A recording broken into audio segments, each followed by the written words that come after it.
Viewers, welcome to Madhurimulu sweet India.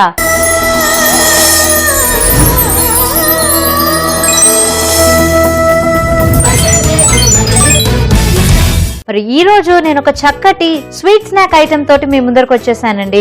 అయితే general గా snacks అనగానే అందరూ హాట్స్ ఎక్కువగా తింటూ ఉంటారు కదా, స్వీట్స్ అనగానే కొంచెం అవాయిడ్ చేస్తూ ఉంటారు. కానీ ఈ స్నాక్ ఐటమ్ అయితే డెఫినెట్ గా పిల్లలు పెద్దవాళ్ళు అందరూ బాగా ఎంజాయ్ చేస్తారండి. మరి ఆ స్వీట్ డిష్ పేరే మడతపేని.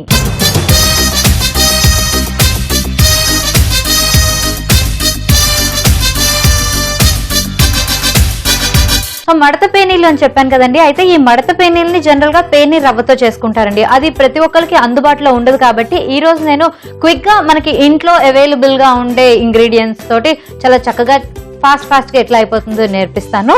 సో దానికోసం ముందుగా మనం ఏం చేయాలంటే ఒక మిక్సింగ్ బౌల్ తీసుకుందాము. ఈ మిక్సింగ్ బౌల్ లో నేను కొంచెం మైదా యాడ్ చేస్తున్నాను. సో ఆల్మోస్ట్ ఒక 1 కప్ మైదా యాడ్ చేస్తున్నాను. దీనిలో కొంచెం ఉప్మా రవ్వ అంటే సూజీ రవ్వ అంటారు, బొంబాయి రవ్వ అంటాం కదా, ఇది ఒక 2 to 3 స్పూన్స్ తీసుకోవచ్చు. కొంచెం మనందరికీ తెలుసు కదండి, ఎక్కువగా స్నాక్స్ మనం తయారు చేసుకుంటున్నప్పుడు ఈ బొంబాయి రవ్వ వేస్తే కనుక కొంచెం క్రిస్పీగా క్రంచీగా వస్తుంది కదా. సో అందుకని నేను ఇక్కడ బొంబాయి రవ్వ యాడ్ చేశాను. ఆ తర్వాత కొంచెం నెయ్యి కూడా నేను ఒక 2 చెంచాలు మాత్రమే వేస్తున్నాను. ఓకే, సో ఇక్కడ ఏంటంటే మనం పూరి పిండిలా తడుపుకోవాలి కాబట్టి కొంచెం వాటర్ కూడా తీసుకుందాం.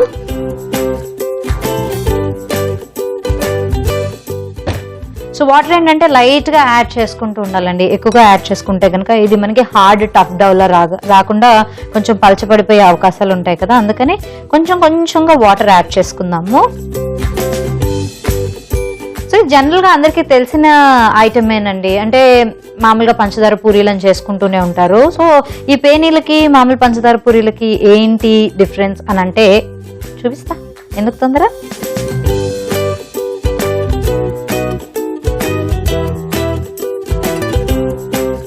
సో ఇలా కొంచెంగా వాటర్ యాడ్ చేసుకుంటూ మనం పూరీ పిండిని రెడీ చేసేసుకుందాం.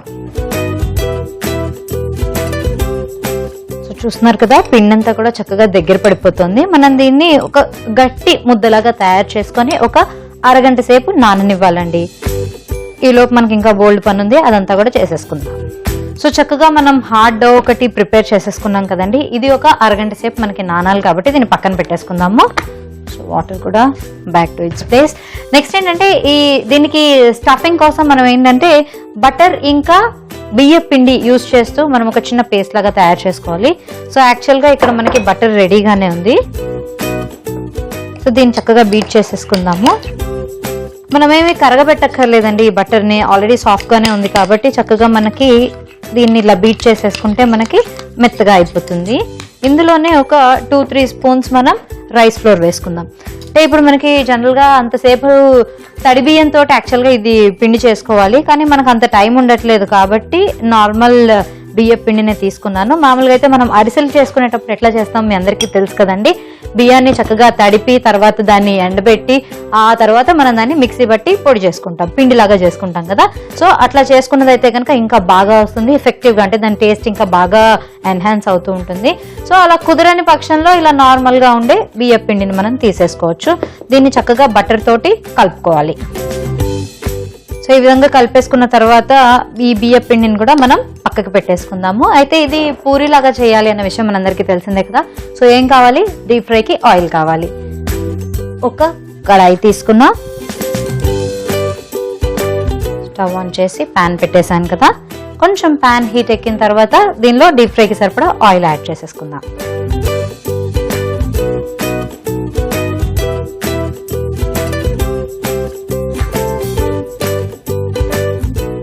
ఇంకా మనకి బోల్డ్ పని ఉందండి. ఇదంతా కూడా డీప్ ఫ్రైకి ఆయిల్ రెడీ అయ్యేసరికి మనం ఆ పనులన్నీ కూడా చక్కగా చేసేసుకోవచ్చు. సో కావాల్సినంత ఆయిల్ యాడ్ చేసేసుకున్నాం కదండి డీప్ ఫ్రైకి సరిపడా. సో ఇది కాగేలోపు మనం ఏంటంటే మిగతా ప్రిపరేషన్లోకి వెళ్ళిపోదాము. అయితే మామూలుగా మన ఇళ్లలో ఇలాగ పంచదార పూరీలాగా తయారు చేసుకుంటున్నప్పుడు ఏం చేస్తామంటే ఈ పంచదార ఈ పలుకులు ఏవైతే ఉంటాయో దాన్నే పైన పూరీ మీదకి వేసేసుకుంటాం కదా, అట్లా కాకుండా మనం చక్కగా దీన్ని పొడిలాగా చేసుకుంటే ఇంకొంచెం బాగుంటుంది. సో మనకి ఎంత స్వీట్ ని ఇష్టపడతామో దాన్ని బట్టి మనం ఇక్కడ షుగర్ ని పౌడర్ చేసుకోవచ్చు అండి. సో దీంతో పాటుగా నేను ఏంటంటే ఇక్కడ యాలకుల్ని కూడా పొడి చేద్దాం అని అనుకుంటున్నాను. అది కూడా మనం షుగర్ తో పాటు వేసేసుకోవచ్చు. సో దీన్ని ఒక్కసారి అలా మనం మిక్సీలో వేసి తిప్పుకుందాం.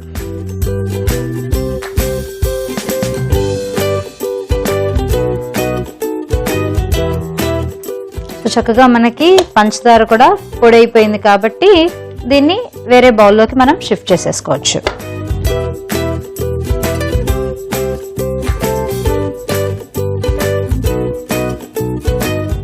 సో మనకి పంచదార యాలకుల పొడి కూడా రెడీ అయిపోయిందండి. ఇంకా నెక్స్ట్ వచ్చి మనం పూరీలాగా ఒత్తుకోవాలి. ఇప్పటికే మనం తడిపిన పిండి ఆల్మోస్ట్ హాఫ్ అన్ అవర్ దాకా నానిపోయింది కాబట్టి చక్కగా తీసుకొని దాన్ని ఉండల్లాగా చేసుకొని చిన్న చిన్న పూరీలా ఒత్తుకోవడమే. సో ఇది తయారు చేసుకున్న పిండి ఏదైతే ఉందో దీన్ని ఫస్ట్ మనం చిన్న చిన్న ఉండల్లాగా తయారు చేసుకుందాం.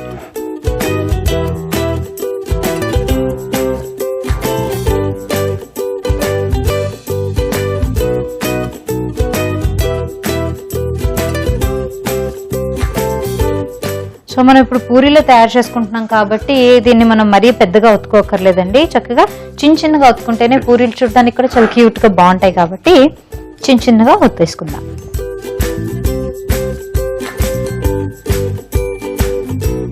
సో చూస్తున్నారు కదండి, మనకి ఈ సైజ్ వస్తే సరిపోతుంది, ఎందుకంటే మనం పెద్దగా చేసుకోవాల్సిన అవసరం లేదు. సో ఈ సైజ్ వచ్చిన తర్వాత దీనిలో మనం ముందుగా తయారు చేసుకున్న ఈ బటర్ అలాగే రైస్ ఫ్లోర్ తోటి మనం ఏదైతే పేస్ట్ ని తయారు చేసుకున్నామో దాన్ని కొంచెం కొంచెంగా దీనిలో స్టఫ్ చేసుకుందాం. సో ఇది బటర్ కాబట్టి కొంచెం అట్లా గ్రీజీగానే మనకు కనిపిస్తూ ఉంటుంది. అందులో వేసుకున్న తర్వాత అంటే ఏంటంటే మనం మడతలు ఇందులో వేస్తున్నాం కదా, ఆ మడతలు అనేవి అంటుకోకుండా ఉండడం కోసం మనం తయారు చేసుకుంటున్నాం. సో ఇందులో ఏంటంటే మనకి ఈ మడత పేనీలు పేరుకి తగ్గట్టుగానే ఎన్ని మడతలు ఉంటే అంత టేస్టీగా ఉంటుందండి. సో యాక్చువల్గా ఏంటంటే ఒక మడత వేసాను కదా, దీన్ని కొంచెం లైట్గా మనం ఒత్తుకొని ఇంకొంచెం ఈ స్టఫ్ని వేసేసుకుందాం.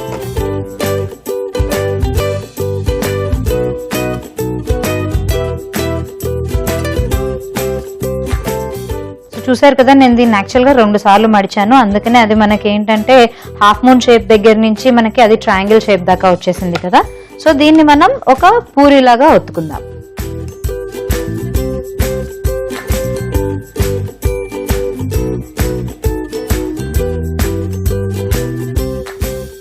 సో చక్కగా మనం ఇక్కడ పూరీలాగా ఒత్తేసుకున్నామండి. ఈ నూనె కాగేలోపు నేను ఒక 4 పూరీల దాకా రెడీ చేసేసాను. ఇంకా ఆయిల్ కూడా హీట్ ఎక్కిపోయింది కాబట్టి వెంటనే వీటిని ఫ్రై చేసేసుకుందాం.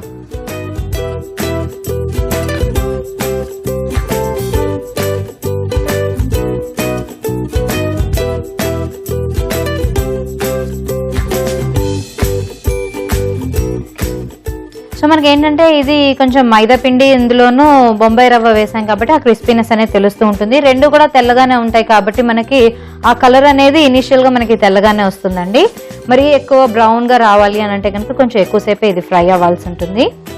సో క్రిస్పీనెస్ మనకి తెలిసిన తర్వాత మనం చక్కగా తీసేసేయచ్చు. సో చూస్తున్నారా, ఇందులో ఇక్కడ నుంచి చూస్తూ ఉంటే మనకి సైడ్స్ అంతా కూడా ఆ మడతలు అనేవి చాలా బాగా తెలుస్తున్నాయి కదా. సో ఇవే మడత పేనీలండి. సో చూసారు కదండి, ఇదేంటంటే మనకి ఆ గోల్డెన్ బ్రౌన్ షేడ్ అనేది రాకపోయినా కూడా ఈ వైట్ కలర్ అనేది కొంచెం డల్ గా అవుతూ మనకి క్రీమీ షేడ్ లో వస్తుంది కదా, ఆ టైంలో మనం ఇంకా దీన్ని తీసేసుకోవచ్చు. సో ఎక్సెస్ ఆయిల్ అంతా అబ్జర్వ్ అవ్వడం కోసం మనం ఆల్రెడీ టిష్యూ వేసుకొని రెడీగా పెట్టేసుకున్నాం కదండి. మరి మిగతా పూరీలను కూడా మనం రెడీ చేసుకుందాము.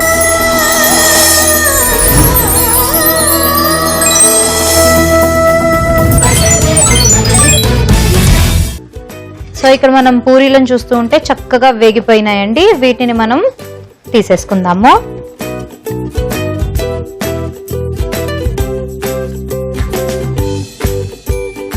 ఇంకా స్టవ్ ఆఫ్ చేసేసుకొని ఈ పంచదార పొడిని వీటి మీద చల్లుకుంటే కనుక మనకి డిష్ రెడీ అయిపోతుంది.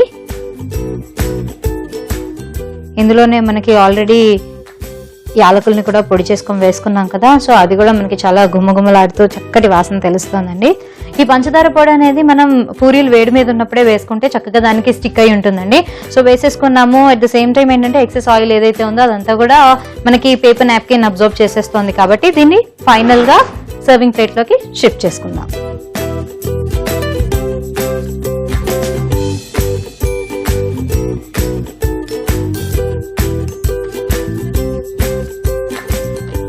సో చూసారు కదా, మడత పేనీలు అయితే రెడీ అయిపోయండి. ఇంకెందుకు ఆలస్యం, దీని టేస్ట్ చూసి ఎలా ఉందో చెప్పేస్తాను.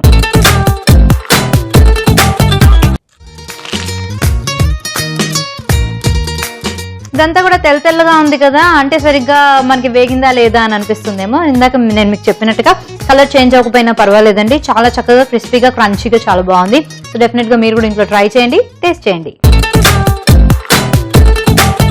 మరి మడత పేనీల్ని మీరు కూడా ఇంట్లో తయారు చేసుకోవాలి అంటే దీనికి కావాల్సిన పదార్థాలు, తయారు చేసుకునే విధానం మరొకసారి చూసేయండి. మడత పేనీలకు కావలసిన పదార్థాలు: మైదా పిండి, బొంబాయి రవ్వ, బియ్య పిండి, నెయ్యి, పంచదార, ఆయిల్, యాలకుల పొడి.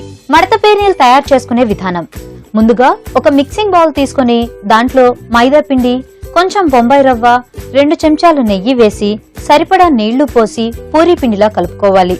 తరువాత బటర్ ని బాగా కలిపి 2 స్పూన్ల బియ్య పిండిని వేసి కలిపి స్టవ్ పై బాండ్లీ పెట్టి డీప్ ఫ్రైకి సరిపడా ఆయిల్ రెడీ చేసుకోవాలి. అది వేడెక్కేలోపు పంచదారలో కొంచెం యాలకుల పొడి వేసి మెత్తగా గ్రైండ్ చేసుకోవాలి. పూరీ పిండితో దలసరి పూరీల్లా ఒత్తుకుని మధ్య మధ్యలో బియ్య పిండి బటర్ మిశ్రమం వేసుకుని పూరీల్ని మడతలు వేసుకుంటూ ఒత్తుకోవాలి. అలా 2-3 సార్లు ఒత్తుకుంటూ కావలసినన్ని మడత పేనీలను తయారు చేసుకుని నూనె వేడెక్కిన తర్వాత 2 వైపులా చక్కగా కాల్చుకొని ఒక టిష్యూ పరిచిన పేపర్లోకి తీసుకుని పంచదార పొడి చల్లుకుంటే మడత పేనీలు రెడీ. ఈ కార్యక్రమాన్ని మీరు మళ్ళీ చూడాలనుకుంటే www.youtube.com/ETV అభిరుచిలో చూడొచ్చు.